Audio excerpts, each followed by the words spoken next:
Good afternoon, everyone. My name is Audrey with United Way of the Black Hills, and I am coming to you here for our next episode of our series, United We Grow. I would first like to remind everyone that this webinar is being recorded and will be available following the presentation on our website.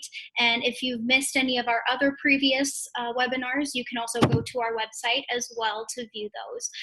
The link is www.unitedwaybblackhills.org.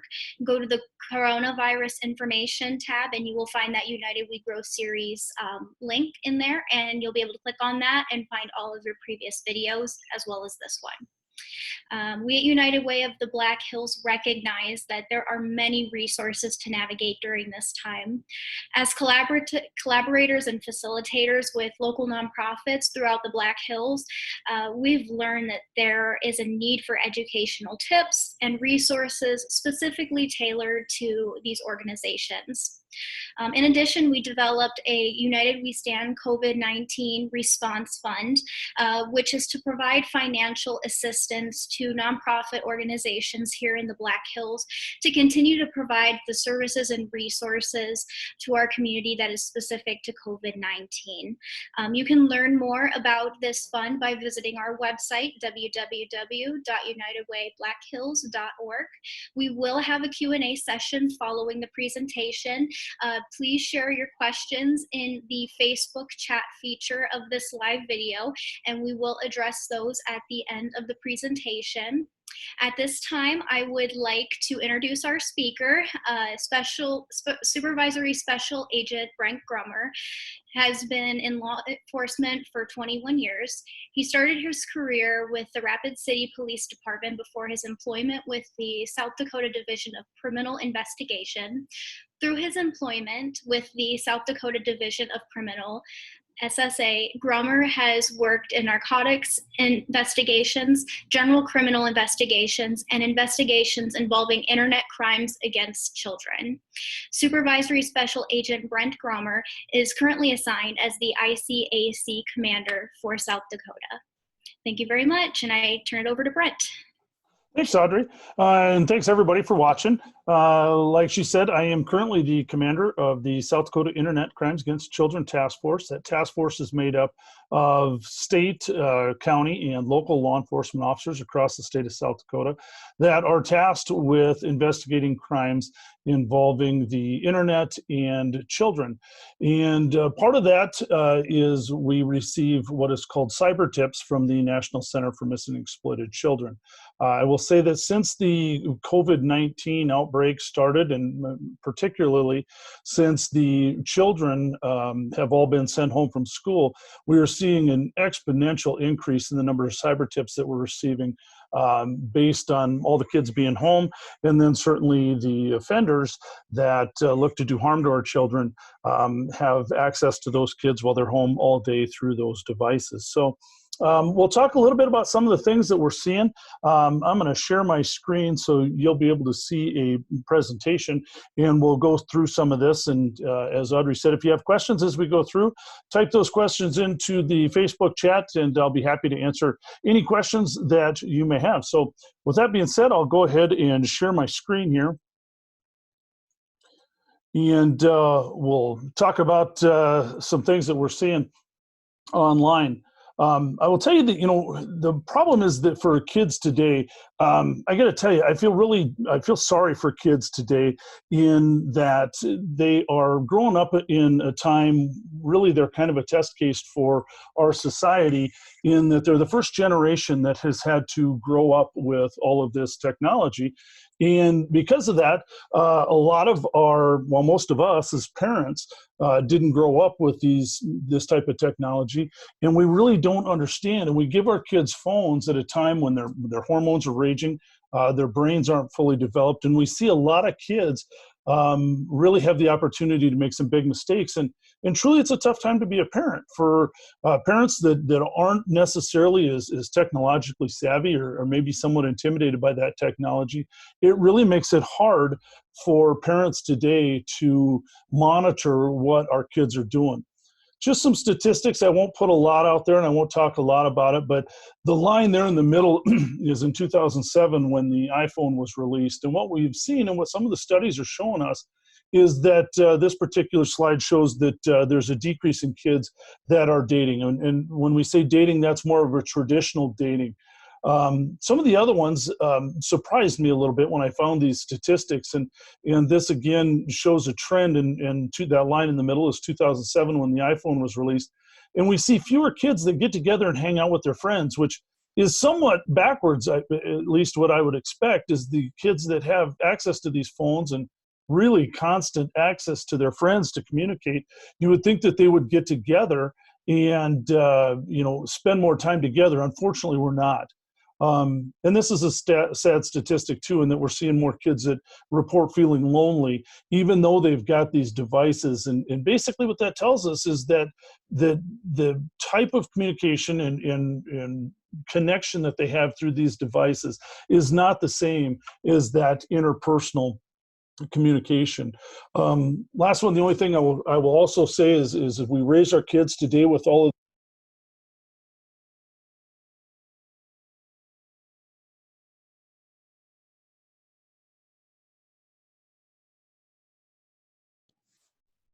Okay, sorry folks. I think we might be having some technical difficulties currently. Cannot hear Brent Gromer, so hold on one moment.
Hello, everyone. Thank you for your patience as we navigate this currently. We seem to be having an issue with hearing Brent on the other end, so thank you.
Hello, everyone. This is Audrey again. I want to thank you for your patience. We are currently working on this technical issue. It seems that we are unable to hear Brent on his end here. And so he is currently leaving the chat and coming back in, and hopefully that will remedy this situation. Thank you.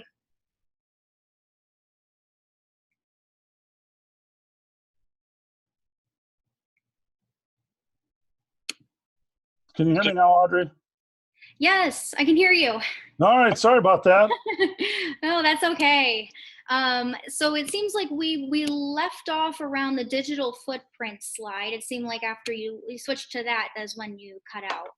Perfect. Well, hopefully this will continue to work. Let me try this again, and I will see if we can keep going. Can you still hear me? I can still hear you. All right. Well, we'll try. There we go. So your digital footprint is basically everywhere that you show up online. If you use an iPhone or an Android phone, both Google and Apple collect large amounts of information about us, and a lot of that is stored. The other thing is most of the phones today, whether it's a Google Android phone or an iPhone, have some type of voice, whether it's Siri or Google, that is a voice assistant, the Amazon Alexas or the Google Homes. All of those devices that we have collect information and really truly listen to us most of the time. And you can test this by yourself just by looking at your own phone and doing things as you go through and paying attention to what ads start popping up on your devices as maybe you've used Facebook, or depending on what other activity you do on that phone, you can see how much information they're storing by what they send you as far as advertisements. So this is who looks at our kids' stuff. I'm going to buzz through some of this stuff, but really truly in today's day and age, and I will tell you that as a supervisory special agent, when we go and do background investigations for new agents, a lot of the information that we get in those backgrounds may come off their digital footprint. And so the one thing whenever I talk to kids, and that I at least stress with my kids and when I talk to other kids, is for them to pay attention and think about the language that they use when they post things online.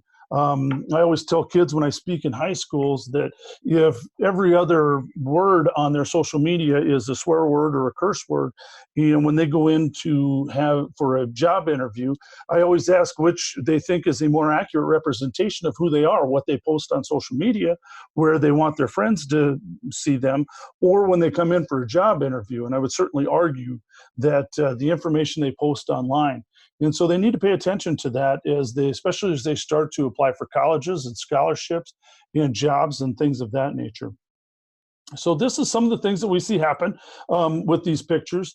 For whatever reason, in today's day and age with our kids, we are seeing more and more sexting cases. This is what kids tell us as to why they send these pictures, whether it's to be funny, or it's part of dating. I've heard that more times than I care to admit, and I certainly hope that's not the case. But we do see a lot of kids that are exchanging those pictures. And once those pictures get out there, once they're online, it's almost impossible to get those. It is impossible to get those pictures back.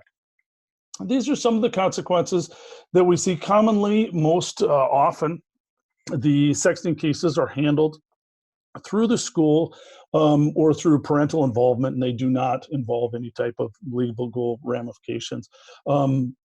However, if it's a repeat offense or it's a chronic problem with certain individuals, we have had cases, albeit very few, where there was actual criminal charges filed.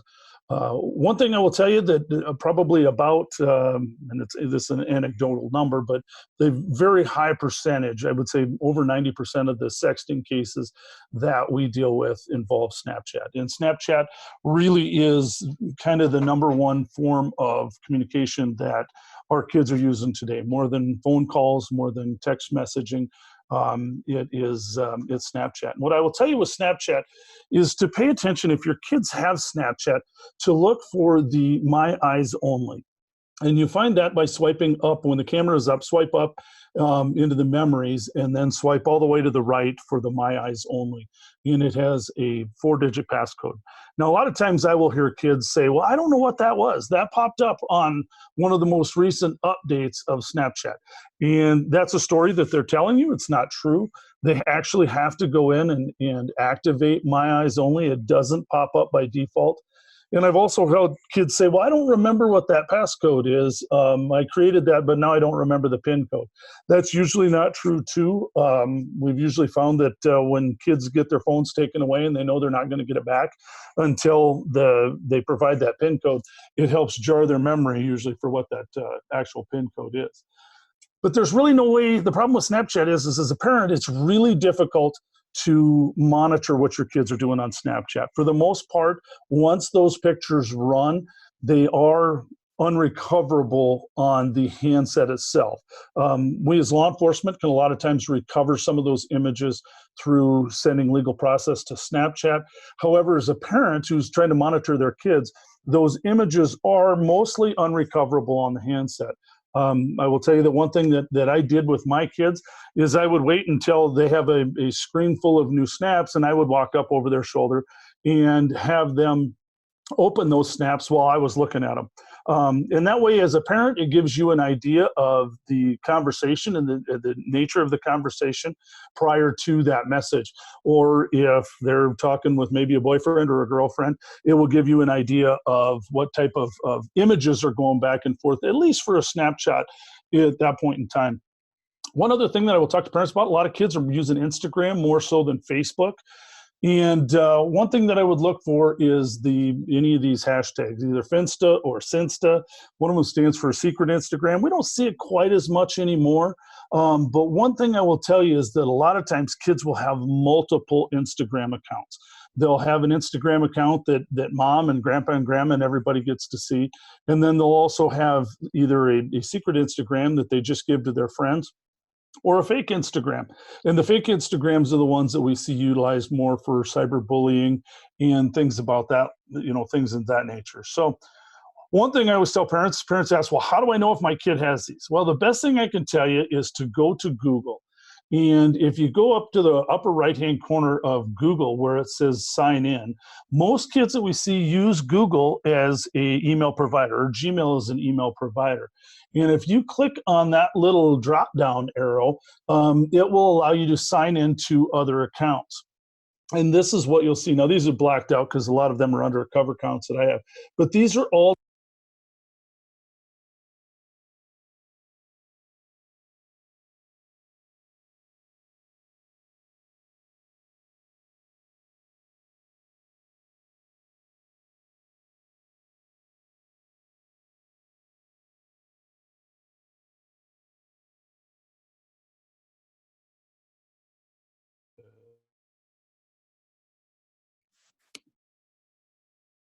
Hi, way everyone. back. Yes.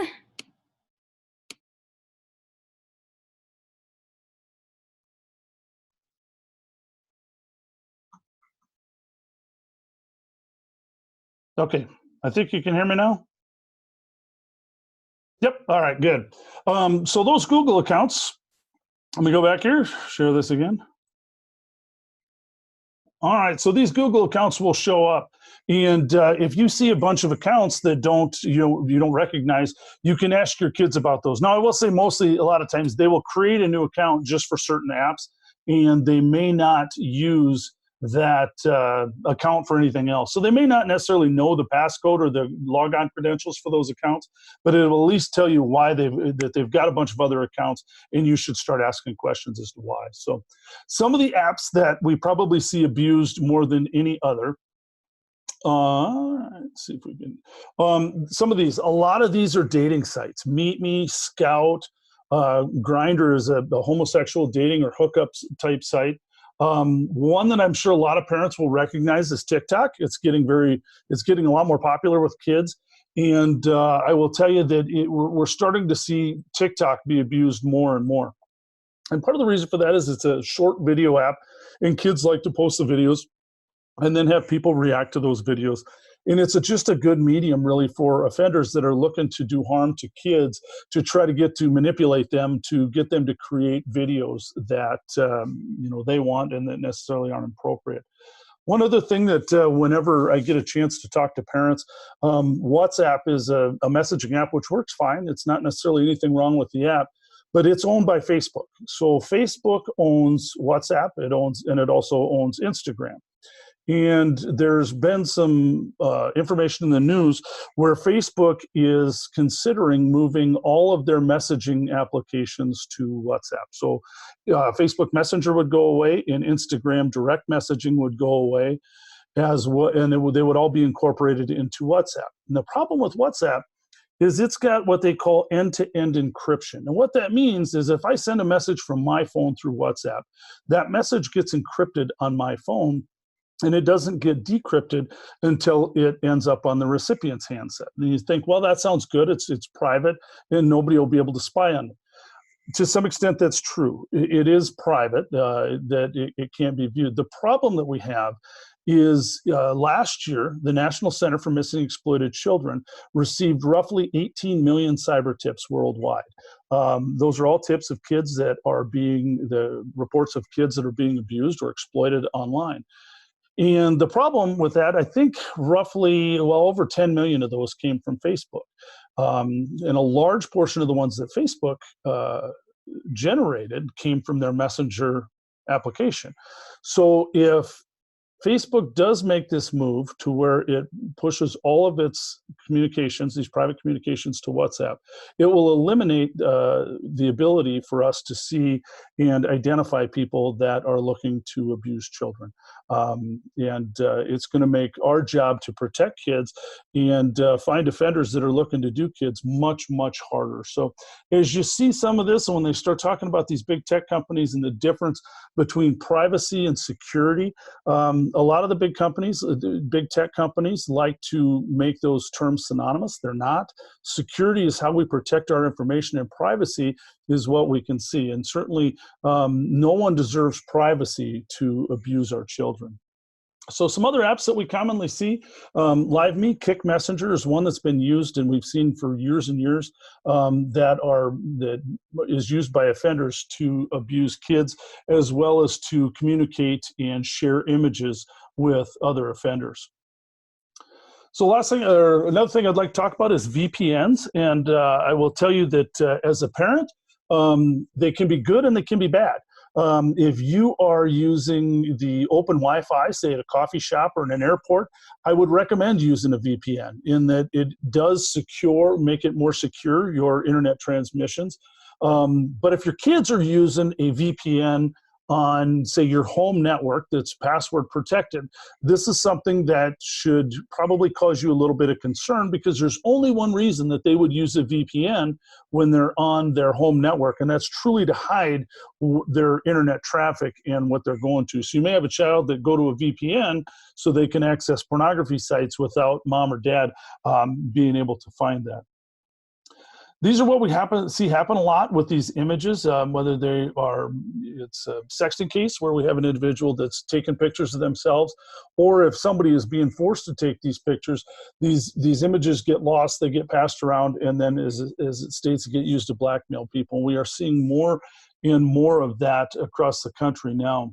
And I will tell you that really these images are really about control. And once these pictures get out, especially if it's an offender on the other end that's trying to blackmail these pictures, they have a large amount of control over these kids. It's really, really sad to see these kids when they make a mistake and may self-produce an image and send that to an offender that then turns around and uses that image to blackmail them for more.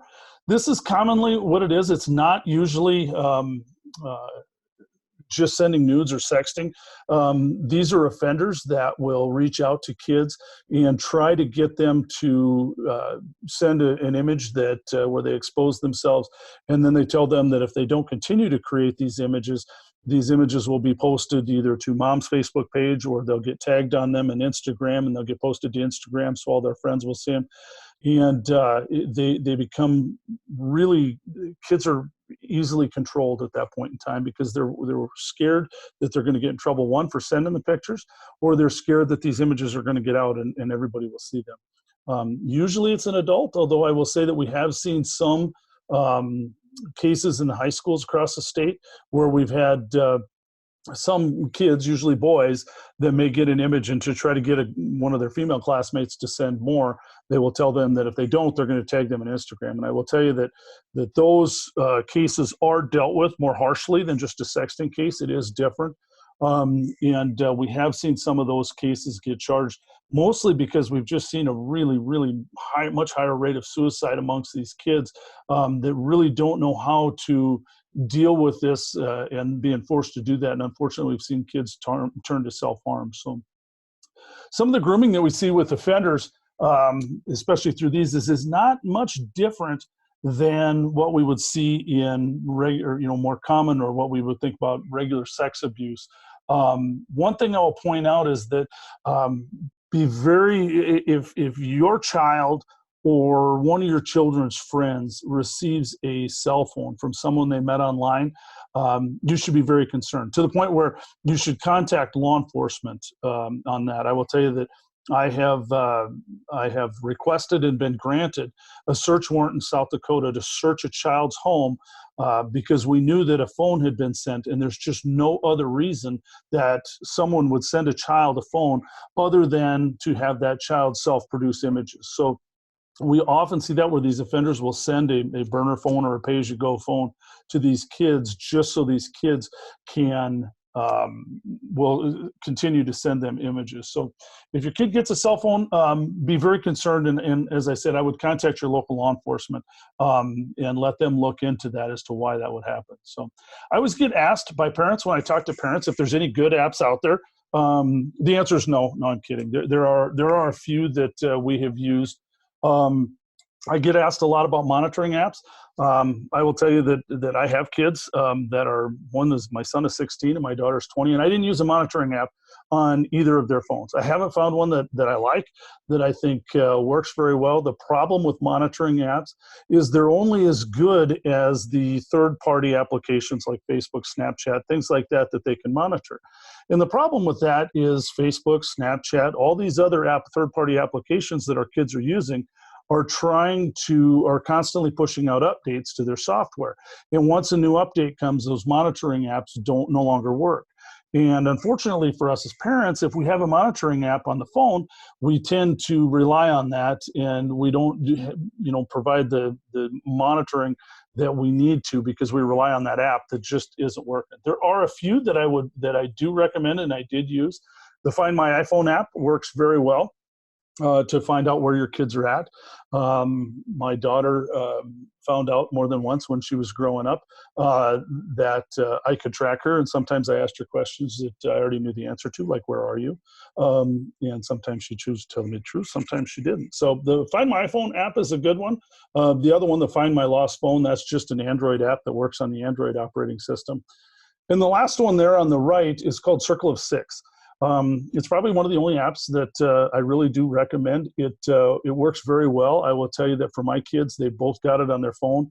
And then you pick 6 people from your contacts to put in there. If you click that text message button, or what looks like the little dialogue balloon, it sends kind of a goofy text message. We didn't really use that very often. But if you touch that phone, it sends a text message to all 6 of those people that says, call me, I need an interruption.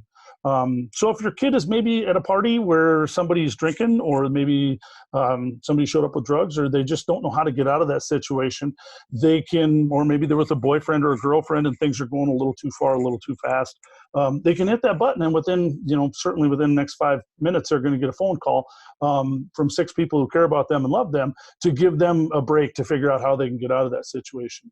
And the last one, which is the little pin on the left, if they click that button, it sends a text message to all 6 people in that contact, but it also provides a blue Google Maps hyperlink to where that phone is at. So I always told my kids, if you push that, I'm going to call you, and you can answer the phone, we can have a huge fight, but they know that when I get there, they're going to leave with me. So again, if they're at that house party where maybe somebody's drinking or something's going on that they don't like, they can hit that. They know that I'm going to call them and we can stage a big fight where they can save face with their friends, but they know that when I get there, they're coming home with me. When my daughter went away to college, I told her to make sure and put some of her friends that are with her at college in there. So if she's on a date or something like that,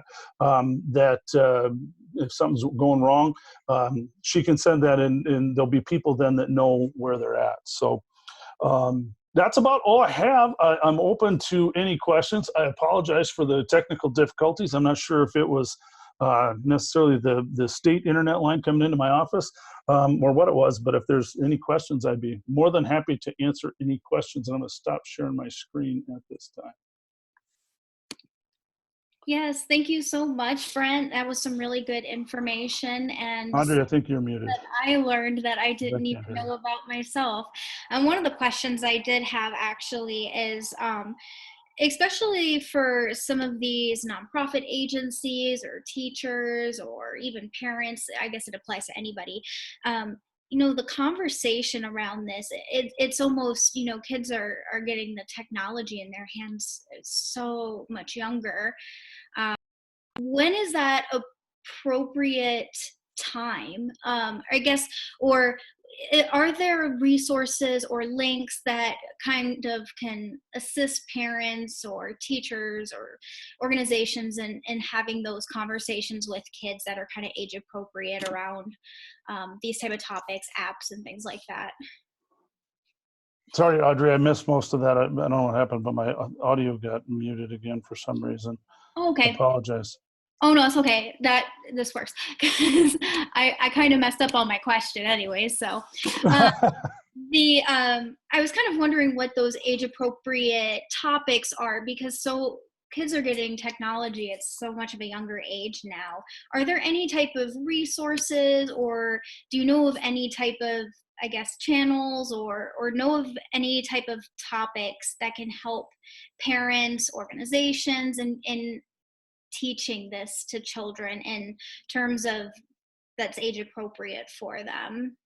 One of the best resources, actually, the website for the National Center for Missing and Exploited Children. If you do a Google search for NCMEC or for the National Center for Missing and Exploited Children, you'll be able to find out. I think the URL is just www.missingkids.org. But in there, they have what's called their NetSmart series. And there's all kinds of resources for parents or educators or anybody else to where you can download pamphlets, videos, things like that. But NECMEC and the NetSmarts is probably one of the best resources for internet safety type of resources for parents or educators. Okay, great. And I have this written down, so anybody who's tuning in, or if you tune in afterwards, we'll be sure to have that link attached in the series, so you're able to go to that and check out all those resources. And one of the things that was interesting that you mentioned was, just some of these apps, and some of them I've never even heard of. And, it's like TikTok's becoming a big thing, but there's some that are just so low key right now. And I mean, I'm probably the age of Snapchat, and I know that they probably in the last few years had added that location, so you can actually see where people are at on a map. And I guess, is there any way to get past that sort of stuff? I know that there is settings on your phone that you can change location settings and permissions, but I mean, I imagine at this point, kids kind of have that. They know how to turn it off. The kids will figure it out. If they don't know, they'll figure it out. They're fearless when it comes to their devices. One thing I will say is you can turn the location services off. But again, that only goes to those third-party apps. So say if you have an iPhone and you go in and turn your location services off, you can revoke the permissions for some of these apps to have access to your location services. But remember that Apple, if you have an iPhone, or Google with an Android phone, they're going to be able to continually monitor where you're at. There's other ways within our phones, even without those location services. Even if you turn the location service, people can test this on their own. To turn their location services off on their phone for, say, a period of a week, and still pay attention to the ads that may show up on their Facebook, or if they, I see mine change a lot with the weather app, or Spotify or Pandora if you stream music. The ads will still update even though your location services are off. So if you may travel now, a lot of people aren't traveling now, but if you travel to Sioux Falls, even with your location services off, Apple and Google still know where you're at, so they could still know how to direct that marketing towards us. So they're still tracking us, and they'll still be able to figure out where they're at. But it does eliminate the use of some of those third-party apps to be able to access our location. Wow. Well, that's good to know, because I know even when I'm out traveling, that's something that usually comes up. I'm like, how do they know where I'm at? Because they generally keep that off. But yeah, so I'm taking a look here, and I think that is all we have. So unless there's anything else that you would like to add, Brent? The one thing I will tell parents is that really the best line of defense in keeping our kids safe is having that open line of communication with our kids. And to be honest with you, sometimes the phones are a good way to do that. And I will tell you that one thing that I would tell parents is to sit down and talk with their kids and go through their kids' phones. And if they see an app on that phone that they don't recognize, ask their kids about it. Have the kids explain that app and how it works. And I will tell you, a lot of times the kids don't think, their brains aren't wired to be able to think about the what ifs that may happen with that application. And that's a good way to start that line of communication with our kids, where if you sit down with them, take some interest in what they're doing on their phone all the time, and have them explain those apps to you, you can then, as a parent, can apply your life experience to the whatever app they're looking at, and determine whether or not you think that's an app that your kid should necessarily be using. But it's a great way, one, to start that line of communication, and to understand as parents, with all these kids are going to make mistakes. It's truly not the end of the world if they do. A lot of it we can certainly help with. If there's anything, they have questions, they can certainly contact their local law enforcement, or through the Internet Crimes Against Children Task Force, and we'd be certainly happy to help parents. But know that kids are going to make mistakes. It's not necessarily always the end of the world, and for the most part, we can usually help with those. Oh, wonderful. Thank you so much, Brent, for being on here today and sharing this information. And again, we do have this recorded. So following the end of this presentation, we will upload it onto our website, and then you'll be able to view it. And we will also include the slideshow, resources. That way you can find any type of information that you may have missed or kind of want to learn a little bit more about. Again, thank you, Brent, and I hope everybody has a wonderful rest of their day.